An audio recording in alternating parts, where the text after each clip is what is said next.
You're pitiful, just a dropout kid from the lowest rung. I bet you were raised in poverty, and your kid are living at the bottom of the society. I see, so that's your way of thinking. Got it.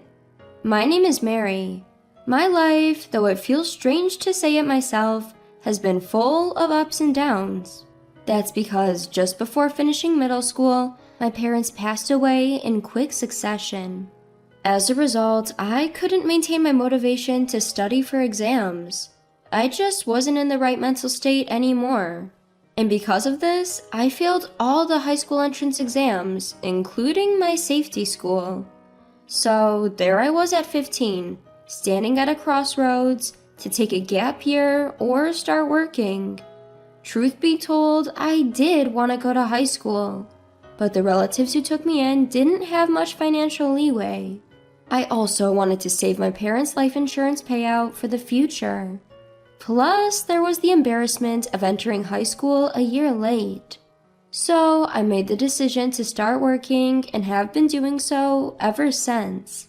I think I was 19 back then, dating John, who was a coworker at my workplace. He was 27 at the time. You're with someone that much older? Are you sure about this? A guy making moves on a 19-year-old, is he really responsible? My aunt, a relative, was worried for me, but young as I was, I didn't listen. John is a great guy. Yes, there's an age difference, but an 8-year gap isn't that unusual, right? Well, if it were 25 and 33 maybe, but 19 and 27 is something else. What's the difference? Stop bad-mouthing him. And in that spirit, we got married when I turned 20. Then, a few months later, I found out I was pregnant. I was happy, but it didn't last. When I told John I was pregnant, he said, "What? You plan on having it? Seriously? No way. I can't deal with a child from a dropout. Why do I have to raise a kid that will be like you?" Why would you say such a thing? You knew I was a dropout when we got married, right? Yeah, I guess. But no, it won't work out. I mean, having a kid with a dropout, the kid's gonna turn out weirdo, right? I don't want to raise a kid like that. I also want more free time. John said that and stopped coming home. Even at work, he managed to evade me. He was only urging me to agree to a divorce. As time went on, my feelings for John cooled and I agreed to the divorce. But my job at the time was at a small company that didn't have a maternity or paternity leave system. So I had no choice but to resign around the same time as the divorce. After that, with the help of my relatives and the remainder of my parents' life insurance money, I managed to give birth safely. I named my son Jacob and have been raising him with all the love I have. Fortunately, I was healthy after giving birth, and I worked multiple part-time jobs to earn our living. But by the time Jacob reached elementary school, I had a full-time job and an emotional leeway. Now, 20 years have passed since those days. These days, I even have the luxury of going shopping with Jacob on our days off. Hey, are you married by any chance? Just then, I heard a voice I remember but would rather forget. The owner of the voice was John, my ex-husband, the man who had abandoned me when I was pregnant 20 years ago. I knew it, you're Mary. So, what brings you to his apartment store on a day off? Isn't this out of your league? John was looking at me with a smirk on his face. Jacob was probably puzzled by the sudden appearance of a stranger. He was looking down, looking troubled. Thought he might be your boyfriend, but he's pretty young, isn't he? Oh, is this the kid from back then? So it's a boy. Well, it doesn't concern me anyway. That's right. You and I have nothing to do with each other anymore, John. Why are you talking to me? Don't be like that. We used to be in love. You've become quite a cold old lady, haven't you? John was approaching with a grin, as if the past meant nothing. And then he said something outrageous. By the way, is he a dropout too? What? What do you mean by that? Well, I mean a dropout's child would be a dropout, right? You're a dropout, so it makes sense if he is too, right? Stop it. Don't say such awful things. But he does carry half of my blood, so he must have at least made it through high school, right? Well, in this day and age, even with a high school diploma, you're pretty much at the bottom of the barrel. John exclaimed, mentioning the name of a well-known multinational company. The type you'd often see in commercials these days. Mary, even you must know this company, right? I'm a department head at the huge corporation. I'm what you'd call an elite, right? And what does an elite want with me?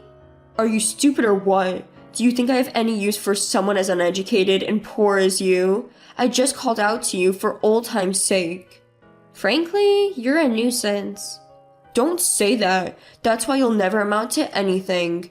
You know, ever since I met you, my luck turned around. I was headhunted by a major corporation, and I've been climbing the corporate ladder at a rapid pace. Life sure is different without a jinx like you around. Oh, so I'm a jinx to you, John. In that case, wouldn't it be better if you didn't contact me? Nah. Sometimes I just want to look at the bottom of the barrel to remind myself how fortunate I am. You see, in my company, there's no one like you, not even the lowliest workers. But it really seems that poverty is a spiral, and the bottom will always stay at the bottom. Is that all you wanted to say? We're in a hurry, you know. Hold on a second. Let me say a word to my son. As he said that, John put a casual hand on Jacob's shoulder, a smug grin on his face. Then, while smiling, he said, You're probably having a tough life too, but it can't be helped. Blame your mother for being poor and uneducated. If you're going to resent someone, resent your mother for giving birth to you right out of middle school. John seemed satisfied after saying this. Glancing around, John, what's taking so long? The restroom was crowded. Perhaps his wife or girlfriend came over. Just then, a beautiful woman who seemed to have a close relationship with John. Oh, I just happened to run into an old acquaintance. Can you believe this woman dropped out of school in the middle of high school? Not even a high school grad, but a middle school dropout. Can you believe it? And her son will probably end up at the bottom of the barrel as well. Isn't it good that you didn't have to lead such a poor life? You're lucky to have caught a high-performing guy like me. John bragged, completely ignoring us as if we weren't even in his field of view. However, the woman seemed to notice Jacob when he raised his head. But the woman who was looking at our book seems to have noticed. She pointed at him and started to shake uncontrollably. Isn't he? What's wrong? Isn't that the president of one of our major clients? Surprised by the woman's voice, John turned around. In the moment he saw Jacob's face, his eyes widened instantly. Seeing this, Jacob slowly opened his mouth. I did hear your company's name earlier, but seeing your face, I thought it might be you. Indeed, you are the one. Thanks for your hospitality at that dinner the other day. That? Mr. Jacob! You were so modest at the restaurant. It's surprising to see this side of you. Criticizing people publicly, calling them lowlife and uneducated as you please. You're pretty rude, aren't you? No, that's... Lily, why didn't you tell me? I couldn't see him well. Besides, I work in a different department. I can't remember all the clients' faces. Useless. What did you say? The man and the woman, John and Lily, started arguing. But Jacob ignored them and said, Well, I'm not interested in your argument. Anyway, I now understand the director's usual way of thinking. We were discussing introducing our system to your company, but let's forget that idea. No, wait, please. This is some misunderstanding. Misunderstanding? What's misunderstood about the fact you insulted me in public? That is, it's your fault, Mary. Huh? Why is it my fault? That's because why the hell is someone like you a high school dropout with Mr. Jacob? Do you know who this man is? He started a business while in college and has numerous patients. The system he develops is so advanced that major companies are dying to adopt it. Is that so? Why are you with him when you don't even know that? I don't know. I don't usually talk about work with my son. What? Your son? Yes, nice to meet you. I am the genius Jacob, the son of the high school dropout. Well, that's, You seem to want to say something to my mother. Please go ahead and say it all now. After all, we probably won't meet again. What's going on? Why is someone like you... Do you want to say, why is someone like Jacob's mother a high school dropout? John was taken aback by Jacob's words. He seemed to want to insult me, but he didn't seem to have the power to do it. He was glancing back and forth between me and Jacob, looking troubled. From my early childhood, my mother has taught me many things. She didn't have a higher education, only going so far as middle school, but she read many books and taught me a lot from them. What? I can't believe Mary had such talent. But there was one thing my mother never spoke about. The criticisms of my father who abandoned her and me during her pregnancy. I've always held resentment for my father, but my mother always said it was her own fault for being innocent. Even when we had no money, even when we were hungry, she was always smiling. She's the person I respect the most. So you respect her? But Mr. Jacob, half your blood is mine, right? Can you really not sign a contract with my company? Yes, I can. What's really unthinkable is your behavior. This is a public place, you know. Don't you think your actions have been embarrassing?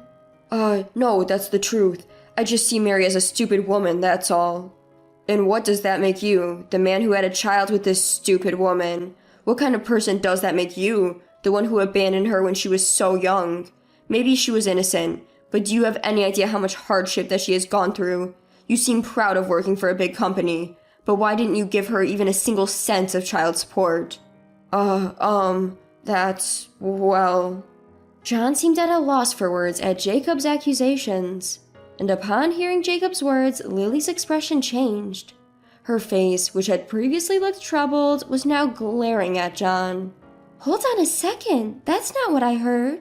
No, you just be quiet. No way. Didn't you tell me that your previous wife cheated on you and left?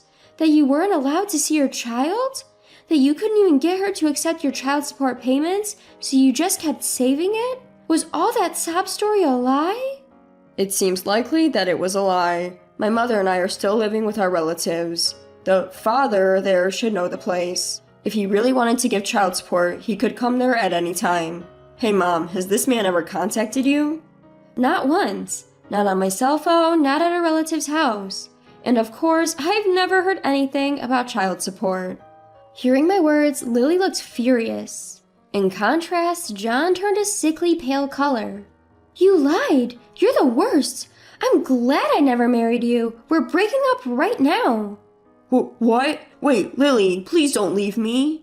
John hurriedly chased after Lily.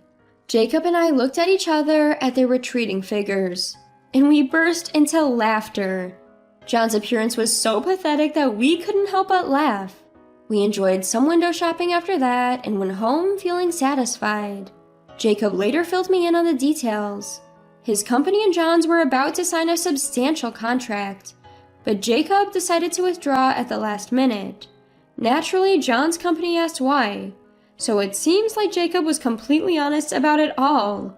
He said, "Your representative, he was my father. The man who left my pregnant mother, never provided child support.